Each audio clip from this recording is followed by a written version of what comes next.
জানো তো বন্ধুরা, ঘরে রান্নার চিকেনের থেকে কিছুটা চিকেন আমি আজকে রেখে দিয়েছিলাম সন্ধ্যাবেলায় স্যুপ বানাবো বলে।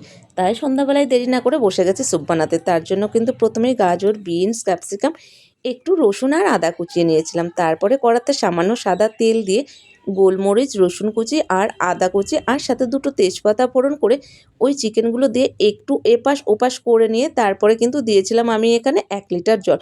জলটা একটু ফুটিয়ে নিয়ে দিয়েছিলাম লবণ। এরপরে চিকেনটা সিদ্ধ হয়ে গেলে চিকেনগুলো তুলে নিয়ে ওই জলের মধ্যে কাটা সবজিগুলো দিয়ে দিয়েছিলাম। তারপরে এই কাঁটা চামচের সাহায্যে কিন্তু চিকেনগুলো পুরো ছাড়িয়ে নিয়েছিলাম। এবার সবজিগুলো ফুটে আসলে দিয়েছিলাম একটু গোলমরিচের গুঁড়ো আর সাথে একটু সয়া সস। আর এখানে কিন্তু আমি ডিম দিতে একদমই ভুলিনি, একটা ডিমও ফাটিয়ে দিয়েছিলাম। আর তারই সাথে দিয়েছিলাম একটু কর্নফ্লাওয়ার গুলিয়ে।